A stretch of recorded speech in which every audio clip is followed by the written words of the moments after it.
Hola, ¿qué tal? Para finalizar este bloque anatómico en este nivel 1, vamos a hablar un poco en este tema 3 de la estructura anatómica del sistema respiratorio. ¿Qué vamos a ver en el sistema respiratorio? Pues las funciones que tiene, las vías aéreas superiores, las vías aéreas inferiores, la mecánica respiratoria y para finalizar realizaremos un resumen anatómico de todo lo visto en este apartado. ¿Cuáles son las funciones del sistema respiratorio? Pues toda célula necesita un aporte de oxígeno y debe eliminar constantemente un producto de desecho, el dióxido de carbono. El término respiración a nivel celular denota todos los procesos por los que las células utilizan oxígeno y producen dióxido de carbono. ¿Qué se produce? Un intercambio gaseoso para aportar oxígeno y eliminar el dióxido de carbono de las células del organismo. Combinación de sistema respiratorio y sistema circulatorio. Ya hemos hablado antes de la circulación mayor y de la circulación menor en la parte cardiocirculatoria. ¿Qué más realiza este sistema respiratorio? Pues filtra el aire, lo calienta y lo humidifica, de forma que sea más digamos, adaptado o preparado para ser aportado a nuestro organismo. Interviene, por supuesto, en la producción de sonido. Al pasar el aire expirado por las cuerdas vocales, se produce una composición de las mismas para poder emitir los sonidos que nosotros necesitemos transmitir en ese momento. El epitelio del tracto respiratorio posibilita que podamos aprovechar este sentido del olfato. Además, ayuda en la regulación u homeostasia del pH del organismo. Como hemos visto en el tema 2, la homeostasia vuelve a aparecer aquí. Vías aéreas superiores.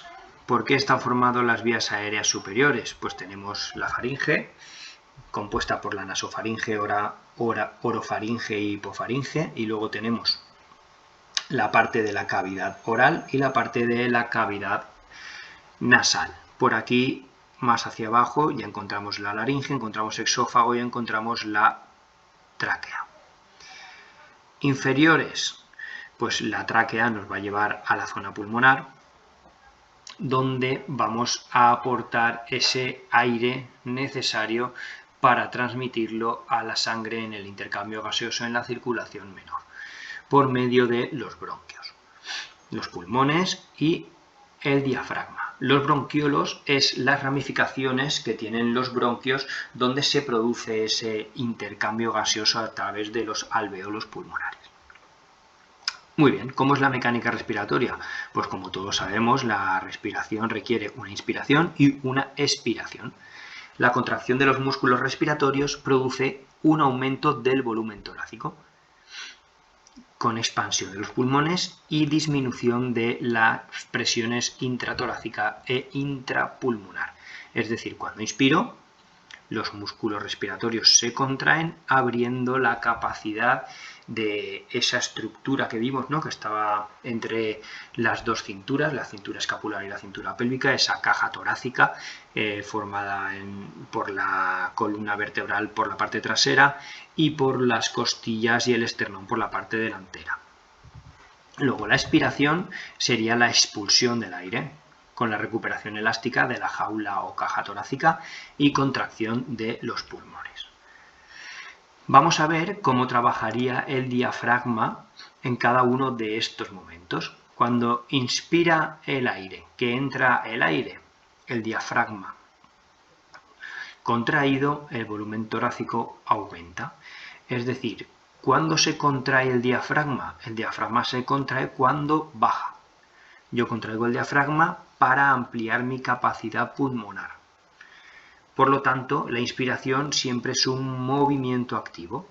En el momento que yo me relajo y este diafragma relajado sube, lo que hace es disminuir ese volumen torácico. Por lo tanto, cuando el diafragma relajado sube, comprime los pulmones y el aire sale. Por lo tanto, a nivel relajación, el diafragma y la disminución de la caja torácica por medio de las costillas y de los músculos respiratorios disminuye. Por lo tanto, podemos exhalar ese aire. Aquí tendremos un vídeo que podéis verlo para completar un poco esta mecánica respiratoria. Pues muy bien, una vez sabido los elementos básicos de esta mecánica respiratoria, vamos a hacer un repaso de qué son las cosas que hemos visto en anatomía y que debemos tener en cuenta. Es muy importante usar esa nomenclatura anatómica correctamente. Recordamos que estamos hablando de esa posición anatómica básica para saber cómo hablar de los movimientos básicos como son flexión, extensión, rotación, abducción y aducción. Referente al ejercicio físico adecuado es necesario para el buen desarrollo de los huesos, tanto por función de depósito mineral como por la osificación de la metáfisis. Recordemos que la metáfisis al inicio estaba formado por tejido cartilaginoso y es por donde el hueso crece.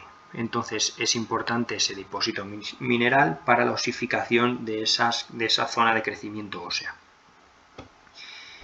La postura correcta y un desarrollo muscular adecuado ayudan a evitar desviaciones de la curvatura de la columna vertebral. Es decir, hemos visto también que ese mantenimiento de la postura era una de las funciones básicas de los músculos. El cartílago, parte muy importante de las articulaciones relacionadas con el movimiento, por ser avascular, va a tardar en recuperar. Recordemos que no tenía mucha terminación sanguínea, este cartílago, las zonas cartilaginosas, por lo tanto, al no estar regado por la sangre, no puede cicatrizar tan rápidamente como puede cicatrizar la zona muscular o incluso como puede cicatrizar un tejido óseo. Las articulaciones son las uniones de los huesos entre sí, pero necesitan de muchos elementos adyacentes para mejorar la estabilidad de la misma. Es necesario un buen desarrollo muscular y la realización del ejercicio de una forma adecuada para evitar lesiones. ¿Qué quiere decir esto? Que nosotros tenemos la articulación unida por los ligamentos, por los cartílagos, por elementos estructurales de los huesos, pero es importante que esta musculatura tenga la activación necesaria como para mantener esas articulaciones en su lugar. En muchos casos, las lesiones de menisco, cuando hay una rotura de menisco, no siempre la recomendación oportuna es la operación y sustituir ese menisco, ¿vale? O realizar una operación en el menisco, sino que en muchas ocasiones, visto la posibilidad que tiene de no finalizar con garantías en función de la estructura morfológica del jugador o de la jugadora en este caso, podemos realizar trabajo de acción muscular, es decir, hipertrofiar las zonas adyacentes a esta rodilla. Estaríamos trabajando todos los músculos adyacentes, el recto, los bastos, los gastronemios, toda la zona isquiosural, de forma que esta musculatura supliría y ayudaría a que el impacto en este menisco fuese menor. Por lo tanto, hay muchas formas en las que los elementos adyacentes a las articulaciones adquieren vital importancia. Debemos tener en cuenta también que los músculos de cada persona son diferentes, tanto a nivel microscópico como macroscópico. Estas diferencias vienen determinadas, entre otros factores, por los genes. Referente al corazón, pues el corazón es la bomba que va a hacer que la sangre se mueva por los vasos sanguíneos y llegue a todas las células para mantenerlas con vida. Para que esta bomba funcione, la musculatura del corazón se tiene que contraer y esa contracción depende de un sistema de conducción propio, ¿vale? Como hemos visto ya, esa capacidad del tejido muscular cardíaco de generar potencial de acción por sí mismo.